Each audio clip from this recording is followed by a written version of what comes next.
Alright guys, in this second part of video, why is wheat ecology is important, we will discuss the interaction of the environment itself to the wheat. Yeah, ecologists and wheat scientists always realize the importance of the role people play in ecological interactions. The human role is particularly evident with weeds. Integration of ecology and weed science is increasing and definitely will benefit both disciplines. Weed ecology gives special emphasis to the adaptive mechanisms that enable weeds to survive and prosper under conditions of maximum soil disturbance. Weed ecologists study the growth and adaptations that enable weeds to exploit niches in environments disturbed by people that basically who must practice agriculture.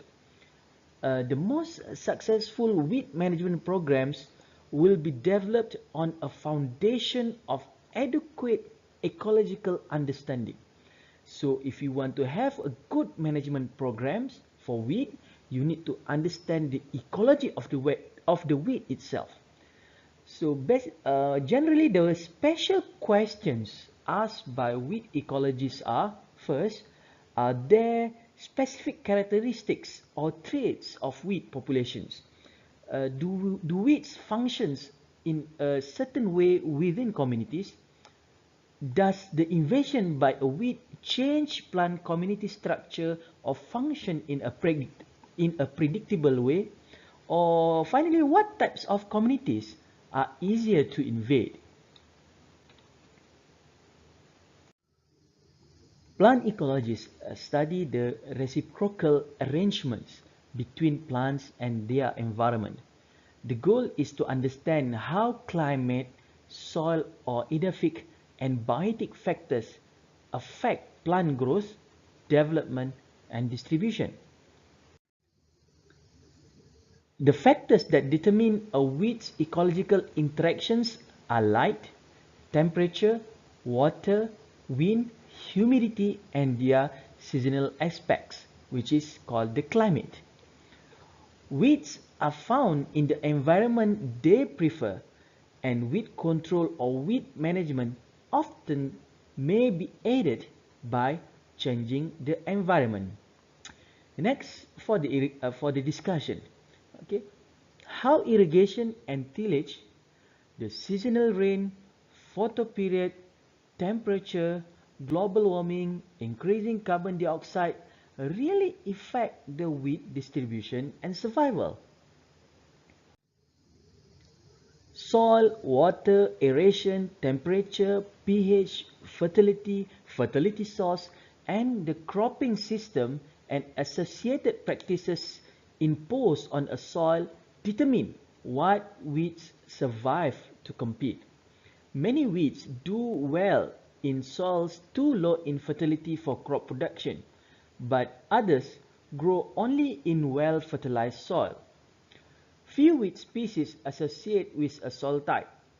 Most weeds can be found in soils differing widely in physical characteristics, uh, moisture content, and also pH.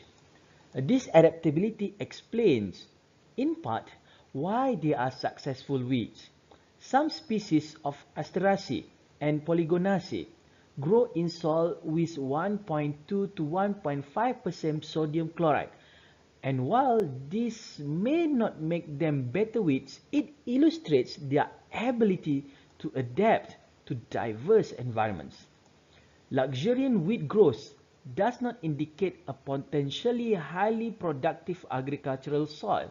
So remember, most wheat species are valueless as indicators of soil reaction or fertility. Or in other words, rich with weeds doesn't mean the soil is fertile for agriculture. So you may see a land full of weeds, full of bushes, full of vegetation. That doesn't mean that soil is suitable for agriculture, because certain weeds can survive in certain harsh conditions. Okay, wheat growth is determined by many factors, in addition to a soil's physical and chemical properties. These include field cropping history, proximity of sources of infestation, the weed seed population present or supplied to a field, water supply, and growing season conditions. The effects of soil structure, water holding capacity, and nutrient level are more important than soil type. Okay. Finally, flooding. Okay, flooding is a method of weed control. Some water is required for seed germination and plant growth. Too much water changes soil ecology and can control some weeds, as it has in rice for centuries. Okay. Several species, for instance, are adapted to flooding, and rice is not free of weeds. So even though water or flooding can control weed, but not all weeds can be controlled by flooding, because certain weeds are adapted to flooding ecosystems. So therefore, no crop plants and few weeds do well in waterlogged soil or compact soil with poor aeration. Association of weeds and biota, usually crops, is determined largely by the degree of competition offered by a particular crop and weed. We will discuss more on weed competition in the next video. Okay, it is also determined by cultural operations and rotational practices associated with each crop. The factors contributing to association include, first, similarity of seed size. Similarity of seed size here. If a wheat's seed is similar in size to a crop's seed, it can be a common unnoticed companion when planting. It will also be more difficult to clean or separate the wheat's seed from the crop seed. Weeds have a long record of adapting to agricultural practice. The best example in Malaysia. Is the weedy rice emergence caused by direct seeding. Can you tell me? Okay, now can you tell me how direct seeding can cause weedy rice infestation? Secondly, time of seed germination and formation. If a weed's seed germinates just before or only slightly after a crop's seed, the weed's chances of successful competitions are enhanced. If weeds flower and set seed before the crop is harvested, they may ensure presence in the next crop. These things do not guarantee successful competition, but they are not deterrents to it. A weed whose life cycle is similar to that of the crop will usually be a more successful competitor than one whose life cycle is much shorter or longer than the crop with which it associates. And finally, the tillage, rotation, and harvest practices. I want to discuss more about this during class. How wheat responses to these practices. Almost all farms till their land for cropping. Then how is wheat managed to escape?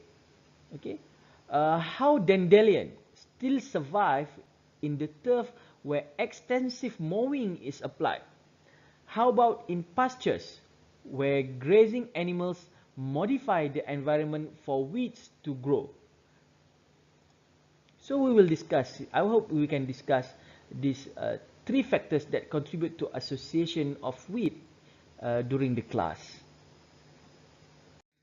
One thing that I can tell you that weed is everywhere, okay? Knowledge of crop competition and the relationship of weeds and biota is required to develop better control techniques and management strategies. Plant environments and especially crop fields are very heterogeneous.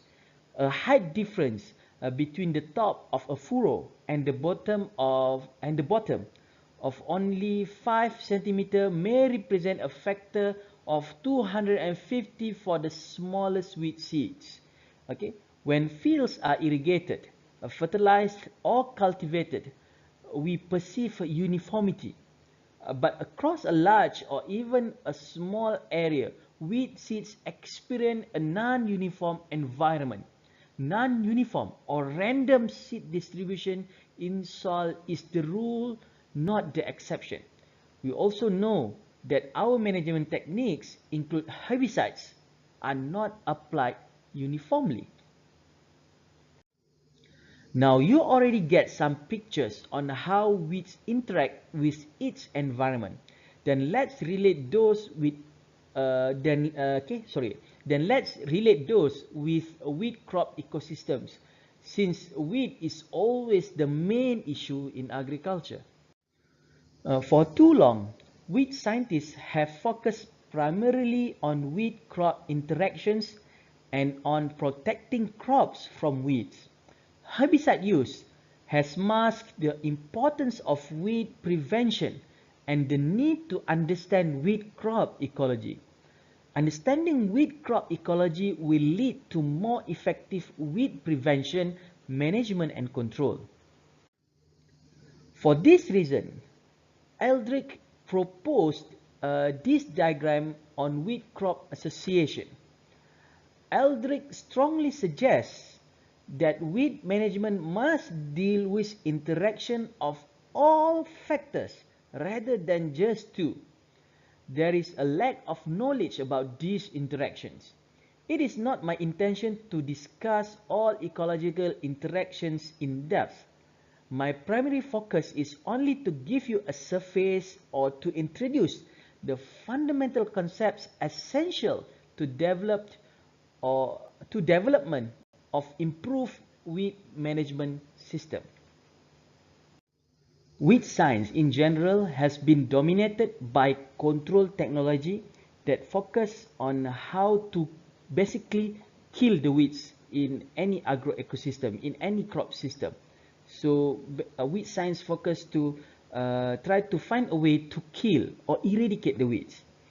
As weed management systems are developed, ecological knowledge will be essential, and the complexity shown in this figure must be considered. Okay? As complex as this figure is, it is too simple to represent all factors that affect weed crop relationship that should be considered as management systems are developed. The weed crop system is a product of interactions. Its essence is relational as illustrated in this figure. Okay? All levels of life are interdependent and no level can exist independent of another. Okay? The individual cannot survive for long independently of its population, nor can a population survive without individuals. If weed management systems directed only at weeds, usually, okay, mainly they are founded to become an error.